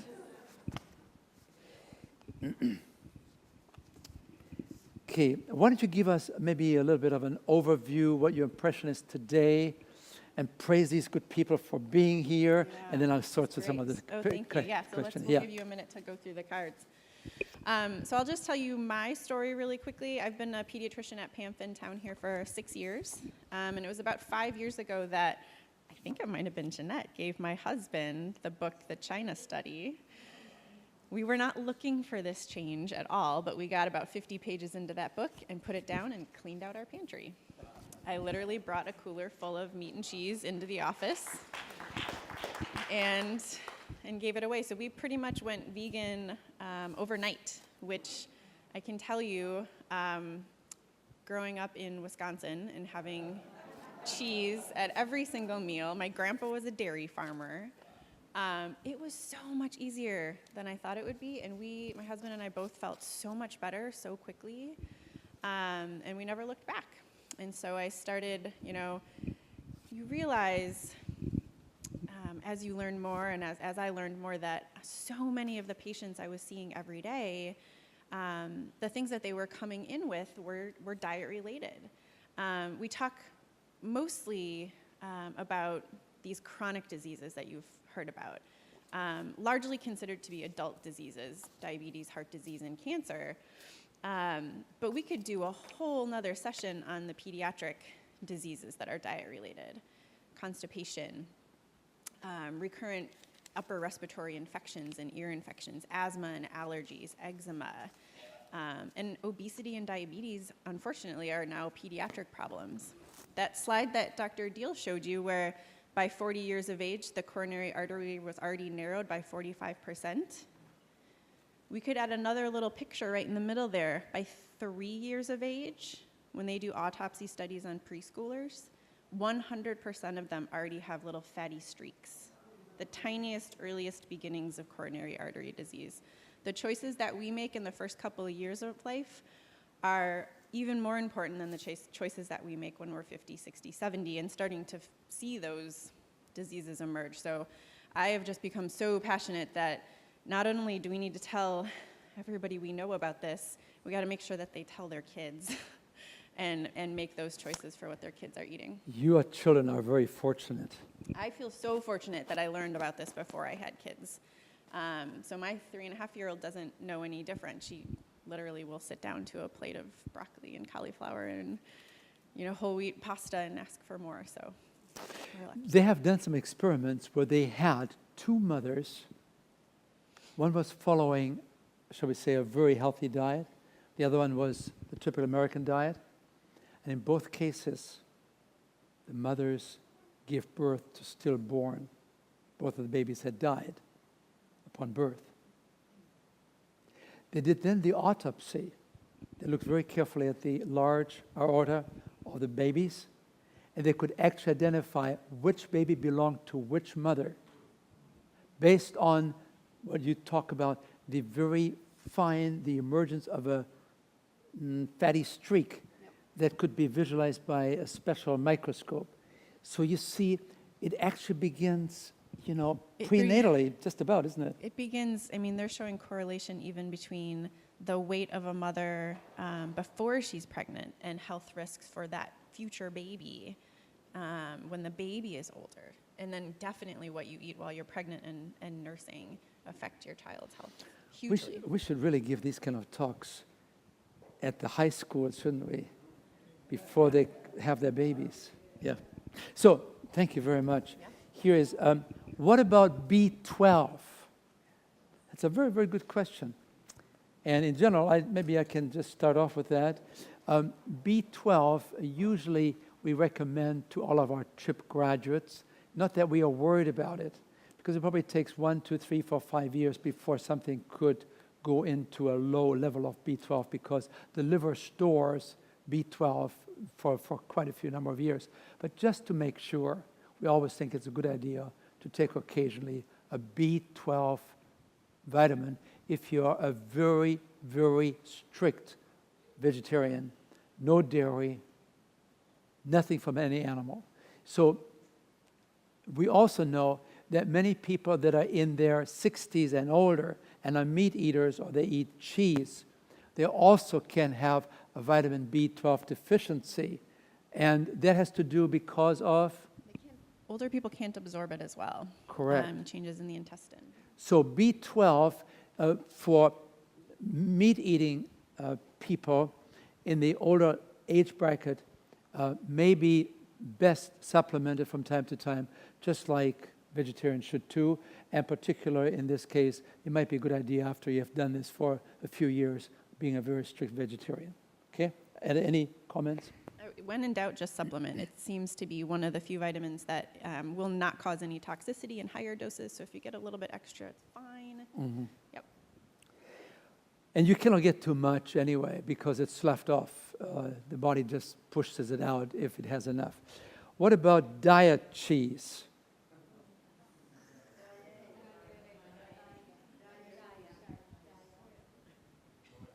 Whichever one. What about dia or diet? Either one. What about vegetarian cheese? That's what that means. What about a vegan cheese? What about it? Depends on what it's made of. If it's made out of processed foods, it's not on the whole food plant-based diet. But if it's made out of nuts, it's a whole food. Okay. Is a diet kind of a cheese, a high-fat cheese? Yes. You cannot have a cheese that is low-fat. So a diet, a healthy cheese, is 50, 60, 70% fat. So if you're concerned about extra weight, use it in small amounts. Okay? Okay? I beg your pardon? Yeah. I said don't use it too often. It's high in calories. It's 60, 70% fat. Even if it's a good fat, it still is too many calories. So use it as a special treat. Does that make sense? Do you feel comfortable with that? Okay, good. Is starch the same thing as carbs? That's a good question, sort of. I mean, I think they go along together a lot. What do you think? Yeah. See, when it comes, what are carbs? We talk about carbohydrates. It's just a fancy word. It stands for starches and sugars. So starch and sugar are considered to be carbohydrates. Are they good carbohydrates or bad carbohydrates? Is sugar a good carbohydrate? No. Could it be a good carbohydrate? When? How? Yes, you're right. So you're right. A good carbohydrate is a carbohydrate that is sugar and is found in fruit. But it could also be, a good carbohydrate could also be a starch that is found as it is in nature in the whole grain. So for instance, I'll give you an example. If you have brown rice, is that a good carb or bad carb? Good. I give you white bread. Is that a good carb or bad carb? Okay. I give you sugar on the cane. You have to chew. Is that a good or bad? All right. All right. So you got the idea. So we have to make sure when you read articles, they will always talk about bad carbs, and they don't really distinguish what they really are. Remember, when they're coming to us as they are occurring in nature, they're usually good carbs. Example, to the contrary, is if you take fruit juices, they are not really, well, they're sort of good, bad carbs. Because what you have done, you've taken an original carbohydrate food with natural sugar in it, and you have compressed it into fruit juice, and now a glass of orange juice has the same number of sugar as you have in a glass of Coke. So particularly when it comes to diabetics, we always recommend, if you're concerned about weight gain, use the food as it comes in nature. Don't use the fruit juices. If you do, it's okay once in a while, but it's not ideal because you're concentrating the sugar that is in that original sugar fruit. Are you with me there? And there's no fiber. Yeah, correct. Are there any other comments, maybe from you, Jackie? Yeah, I think this is one of the biggest lessons I've learned, and one of the most helpful for patients is to learn to think and talk about food in terms of food and not the little parts. So when nobody goes to the grocery store and buys carbohydrate, right? We buy a potato or we buy Pringles. And those two things should never be in the same category. Yes, they both have carbohydrates in them, but they're totally different. And we don't go to the store and buy protein. We buy a chicken breast or we buy a bag of beans. Well, turns out, as we learned, that chicken breast is mostly fat. And so talking about carbohydrates and fat and protein and all these different nutrients, this is how we all get so confused, and this is how you see headlines every week that seem to contradict the ones you saw last week. When we talk about whole foods and we stick to talking about potatoes and beans and rice versus potato chips, things make sense. They always make sense. That's great.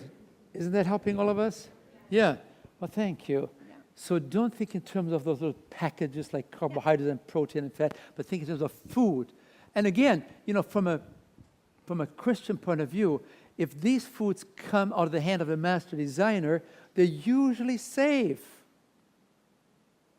Let me boil it down to one very simple rule. Are you ready for this? Are you ready? Don't buy too many foods that have nutrition labels. Yes. Now, you're looking at me kind of funny. Do you have nutrition labels on a tomato? On tomato ketchup? Yes. Do you have a label on mangoes? On mango juice? Oh, so what's the point? Try to eat the food the way it comes, and you're much safer. So if you want to have some mango juice once in a while, it's not a big issue. If you want to have some apple juice, it's not a big issue. But ideally, use the apple. Is that sort of making sense as a principle? I love that. That should be the first rule of learning how to read a food label is just stop buying food labels. And you don't have to worry about it. Okay, and you come to me and say, oh, wait a minute. Meat doesn't have a food label. Doesn't. It should. The industry has fought this all these years. It's coming. Okay? It's coming. But at the same time, when you go and buy some chicken, you go to the meat counter there, aren't there usually always warning signs? Keep the deck clean, bacteria, and so on. So here's my second rule. If it has a warning label, don't buy it too often. Okay? Are you with me there? Okay. And especially when it comes to these processed meats, processed meats are cancer-causing. Should I say that again? It's not that we think that it increases the chance of cancer. No. The World Health Organization has said a year and a half ago, processed meats, that's ham, bacon, these kind of things, more sausage, cause colon cancer. Just like smoking causes lung cancer in every second person that smokes, so the consumption of processed meats, red meats, cause colon cancer. It doesn't get much stronger. So when you put your processed meat on your plate and then you pray for mercy.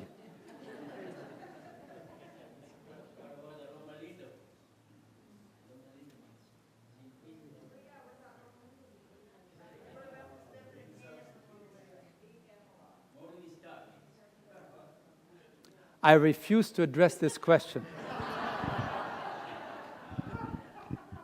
Okay, all right, okay. Now listen. How do I handle this now? Okay, all right. In the early days, in Battle Creek, Dr. John Harvey Kellogg was one of the most famous physicians in the country, and he was a #1 advocate of a vegan diet. For sure, vegetarian. And because many people wanted in those days meats, he developed fake meat. No, behave yourself now, okay? Okay. So he developed meat analogs. These were sort of tasting like. And what he had in mind was like this. This is a river here. The people on this side are meat eaters, and he wants them to become non-meat eaters. But he doesn't know how to get these people from this side of the river to this side of the river. So what does he do? He builds a bridge. And he gives the people, as they come onto the bridge, meat analogs, fake meat substitutes. And so the idea now is to go from here to there by having this bridge to help them. However, Adventist people in particular, they have gotten to learn to love these meat analogs, and instead of going to the other side of the bridge, they just stay on the bridge and say, oh, this is good to be here. And so pass on the fake chicken, pass on the fake ham, and so on. Not a good way to go. That was not the original food idea. The idea was earlier to have transition foods to help you to go to the other side. Unfortunately, many of us have stayed on that bridge.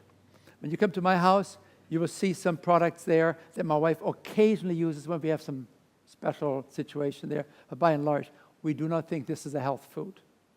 But it was intended to be a good idea, but it was, I guess, not appropriately utilized. So is that kind of a diplomatic answer to help you? The intent was very, very wise and good. But now we have developed our own health industry of these health foods, and we think now we have to all have these foods. No, we don't. These are not health foods. They're just health foods in name, okay, but not in actuality.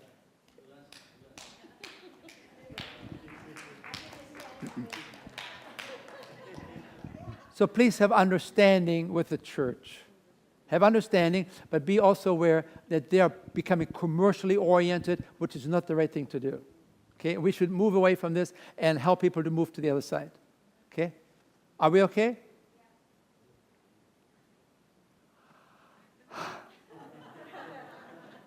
Yeah, let me go through some of the questions. How do I reach the? Oh, here it is. Oh my goodness. You should read this. Okay, let's see. I don't want it. How do you reach the Loma Linda University cardiologists who believe the only way back to health is through their surgical interventions? And how can a patient refuse the offered standard of care, whether it be for heart disease, cancer, diabetes, or arthritis? Basically, what do they do with all of our Western docs who haven't been enlightened yet? I'll let you take that one. I haven't found a good answer yet. Share your wisdom. We have to understand that Western medicine in particular, medicine all over the world now, has become a commercial enterprise.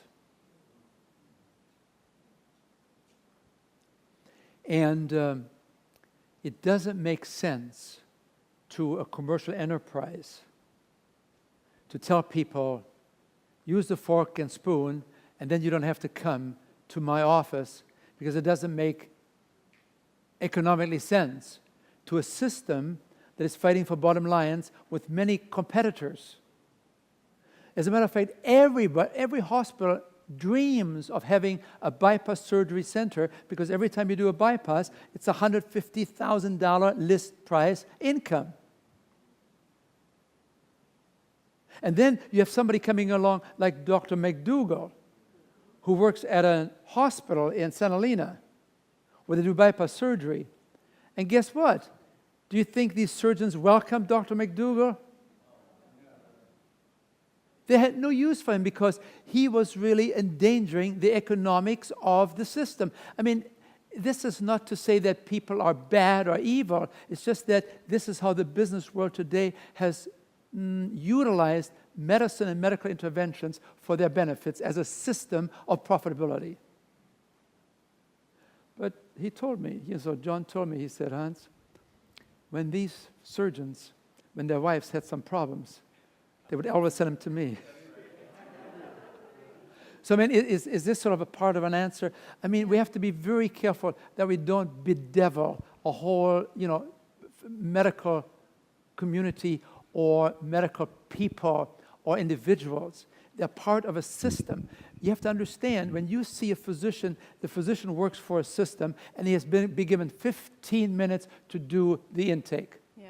What's your situation like? So the system is fundamentally flawed, but I choose to believe that your individual doctors still want the best for you. And so we started a shared medical appointment series within Palo Alto Medical Foundation, teaching patients about this way of eating. And not surprisingly, came up against a lot of resistance from our colleagues, and we learned pretty quickly that the way to the doctors was not directly. They're Americans too. They eat all the same stuff the rest of us are eating. Do you know that doctors were pretty much the last ones on board to admit that that smoking caused lung cancer? Everybody else knew it. So people get defensive when you are not only attacking their personal habits, but their career and livelihood. But I'll tell you what I've seen work is when the patients start telling their doctors that it works. So we decided to start from the bottom, and we recruit patients who tell their neighbors, who tell their employees that they got rid of their diabetes, and those people come see us, and then they go back to their endocrinologist and say, hey, I think I need to lower my insulin because my blood sugars are too low.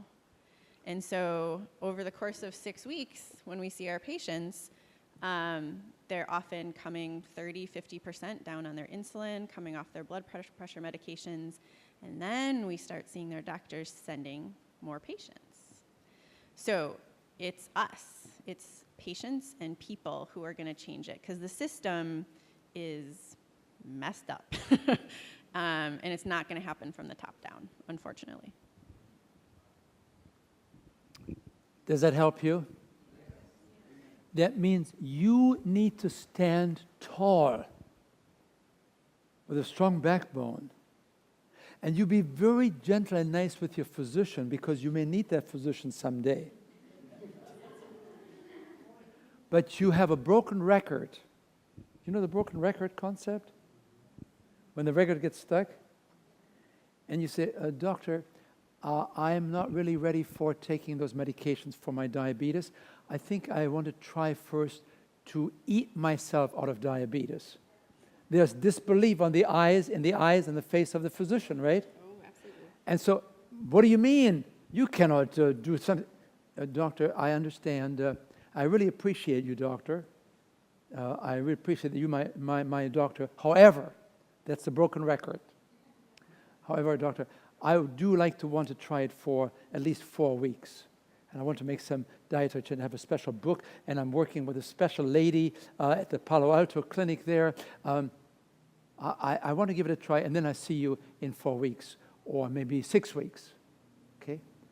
And so the doctor's kind of a little bit uptight about this.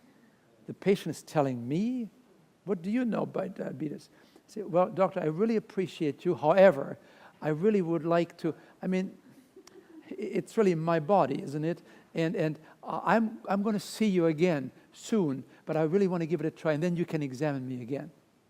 You are in charge. You are the CEO of your own health. But you want to be kind, you want to be loving. We do not want anyone that's a CHIP graduate to give CHIP a bad name with our medical colleagues, because you may need them someday. What are your thoughts? Yeah, I love that idea. Okay. We have never worked together, but it seems we get along so far so well, right?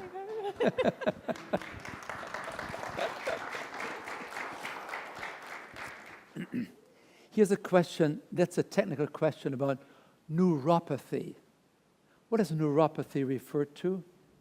So apathy, right? Pathology, path is disease, and this is a disease of the nerve. So neuropathy usually is talking about like peripherally in your hands and feet, pain, loss of sensation, that sort of thing. And when you have pain, when you have neuropathy affecting your feet, usually in diabetes, right? What does it feel like? I don't know. Can anybody share? Who has neuropathy? Who's asking this question? Who's asking the question? Yeah. Yes. Are you just curious, or do you actually? I beg your pardon? Numbness in the feet. Do they burn? Tingling. Okay, yeah. Who said yes? Yes. Yeah. Tingling of the feet. Sometimes you cannot, like you said, your numbness, you cannot feel the carpet under your toes, right? I'll talk about that tomorrow. I have a case study tomorrow in the afternoon when we have a program at 3:30 on neuropathy and diabetes. You can do something about it. You cannot do it medically. As a matter of fact, we can give you some medication to take some of the pain off, but that's all we can do. There's no cure, nothing. But you can cure it within weeks by making some lifestyle changes, because you bring nutrition and especially oxygenation back to the neurons, and with the circulation that is improving. I'll show you tomorrow. It's fascinating. You are more powerful, I said to you that earlier, than any physician when it comes to some of these chronic diseases. So tomorrow, what time is it tomorrow? Diabetes at 3:30 and obesity at 2 o'clock. Is that right?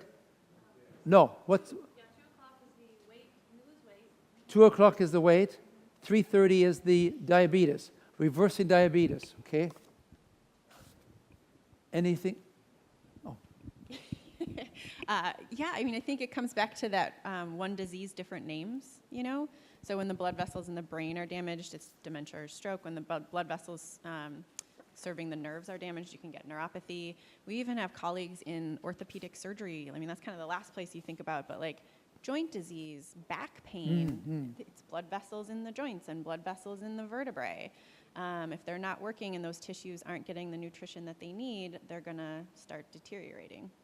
And the two colleagues that teach the plant-based SMA that I mentioned are both in chronic pain management, back pain, and talk about a field where we don't have a fix, you know? And they were just getting so frustrated putting Band-Aids on everything, pain meds, pain meds, pain meds. It's like, I can actually fix this with food. It is amazing. It really is amazing. I had no idea when I started this 30 years ago, 1988. I had no idea what I was stepping into. And much of the credit goes to Nathan Pritikin, who had this all sort of figured out in his own way. I felt very, very fortunate. And then I spent some time with the Dr. Burkett, the fiber man. I worked with him for several years. Again, I was very, very fortunate. And to see now this whole plant nutrition workshop that you just attended with 1,000 physicians, and then next week we have one in Tucson, the American College of Lifestyle Medicine. It's a new day coming, but there's still a lot of resistance there. But I want you to really remember that when you have, and you most likely will have resistive doctors, be kind and gentle and play what record? Okay, here's the last question, then you are going back to your two babies. Yeah, right. We are so grateful that you're here. How bad is salt? Because it is everywhere and on everything. Okay, so somebody's really inquiring about salt and the relationship to high blood pressure, but also to osteoporosis. High salt intake promotes osteoporosis with several other factors. But so salt is playing a double-edged role here. What happens is when you take salt in the American diet, it's usually in the neighborhood of about 10 grams a day. Okay? And we only need 1 gram to be in, minimally, to be in good health. So we need to have some salt. 1 gram is all we need. The government says we should reduce it down to 4 grams. So they said cut it at least in half, from 8 grams down to 5 or 4, which is a good idea. But you perhaps should be going maybe even a bit below this. When you do this, what happens is the water in the body is no longer attaching itself excessively to the salt component, the sodium. Okay? Because the sodium, when it comes in at these high rates, is doing damage to the tissues. And so in order to captivate the salt, to put clamps on it, it captures it with water. And so as a result of a high salt diet, you may be carrying 5, 10, 15 pounds of water in your body. And that water, this excess water that's in your tissues, presses on these very, very tiny capillaries. Remember, 1/10 the thickness of your hair? They're very, very, very thin. And that extra fluid that is in under the skin and so on, that pushes slightly on these little capillaries and pushes them down. And so that causes then the blood pressure to go up to pump the blood through those tiny capillaries and through the system. And so when that happens, it happens to do damage to your eye, to your kidneys, to your stroke, have strokes, and so on and so forth. What are some of the things that we can mention here with regard to high blood pressure? So I think sort of on the practical end of things, I've had a lot of people say, but I'm not salting my food. My doctor keeps telling me to get rid of salt. I've already done that. What else can I do? So it's kind of good news, bad news. Most of us are not, it's not the salt that we add, it's the salt that's already added. So up to 95% of the salt, sodium in our diet is coming from processed foods and cheese. And so if you're getting rid of those things in your diet, you're good. You're done. You actually don't have to worry too much about the salt shaker on the table. It's what's happening in the industry to get us hooked on all those processed foods. So that's the key. So did you get the idea? Processed foods and eating out. Restaurant food, yeah. Restaurant Huge. food. I mean, if you want to be healthy, it's almost virtually impossible to really have healthy food unless you find a very special restaurant that will cater to your needs. I mean, folks, we have to learn to cook, again, food. Yep. And we'll do this in the CHIP program, as you know. We show you how to use a crock pot, a slow cooker, and within 20 minutes, everybody should have their meals cooked. Shouldn't take more than that. My wife is a very busy professional person. If I come from the airport, Ontario, it's 20 minutes to come home, and I meet a gentleman on the plane, and we become friends, and he's interested in health, and he is coming to the university. I said, hey, why don't you come over? I'll just call my wife. You call your wife? Yeah, I tell her to cook something. You mean you dare do this? I said, yeah, we've been married for 50 years. We should be okay. I said, Lily, oh yes, I know what's going to come. The answer is yes. I said, really? Can you just make something simple? Maybe a soup and maybe some potatoes and some slice of bread or something? I have this gentleman is coming, I just met. Yeah, no problem. 20 minutes we're home. The table is all decked beautifully, artistically done. Psh. Ah.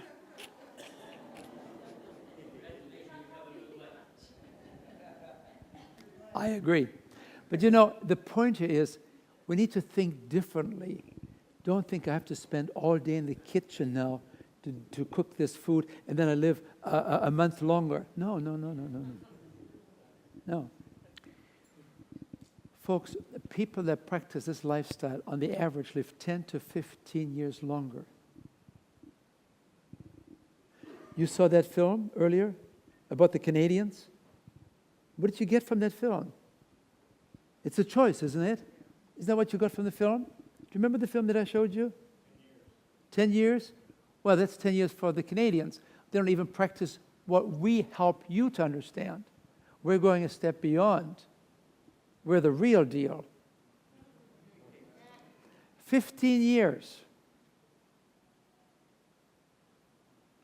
So 15 years, and I want you to know something else as we close.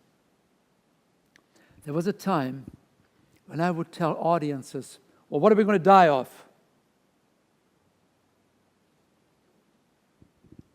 Old age. And then my colleague at the university, Dr. Fraser, came to me and said, Hans, you're wrong. I said, come on. He said, you're wrong. He said, look, we've done all the study on the Adventists. We studied 100,000 Adventists.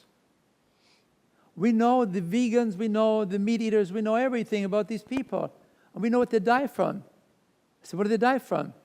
He said, from heart disease, from cancer, from strokes. It shattered my perspective. I didn't like this man anymore. And then he winked at me, we are colleagues, and he said, Adventists die of the same causes as other people, more or less, but it happens 15 to 18 years later. You see, when people are 50, 55, they develop hypertension, they develop strokes, they are overweight, they have high blood pressure, cholesterol, all these kind of things, and before you know it, they have the big things coming up when they're 60 years of age. And by the time they're 70, 75 years of age, it's gone. Right? And they have been sick for 10, 15 years. The Adventists, they develop these kind of diseases when they're more like in their 75 and 80 year bracket. And when they happen within a couple of years before the end, and it's over. And we have a pretty fancy word for that. It means we have compressed the morbidity, the sickness, and condensed it to the last 1 or 2 years of life before the end. We cannot give you a guarantee that you will not have heart disease, but when it happens, it usually happens much, much later towards the end of life, and usually in a short time period. Is it helping you a little bit? But that means we have 15 good years, functional years, between 55 and 70, where we can be alive. Or beyond that, you see, we don't have to have those sicknesses. We can see the grandkids growing up. Maybe the grandkids might even get married if we live long enough. And we can be in good health, and we understand who is going down the aisle. Because it hits us during the very last 1, 2, 3 years of life, usually. This is sort of the new concept that I have learned. Interesting, isn't it? Yep. Huh. Let's have a word of prayer and we'll close. Father, we thank you for the ultimate design that we represent as your creatures. And while we're not always fully aware of that special miracle that we represent, we pray that we become more reverential towards life, towards health, and the sustenance of it all. So we can be of greater service to you and to the community and to the loved ones entrusted to us. We thank you in Jesus' name. Amen. Thank you, Jackie, for being with us. Let's give Jackie a big hand. Thanks for having me. Yeah, thank you. Do we have the books?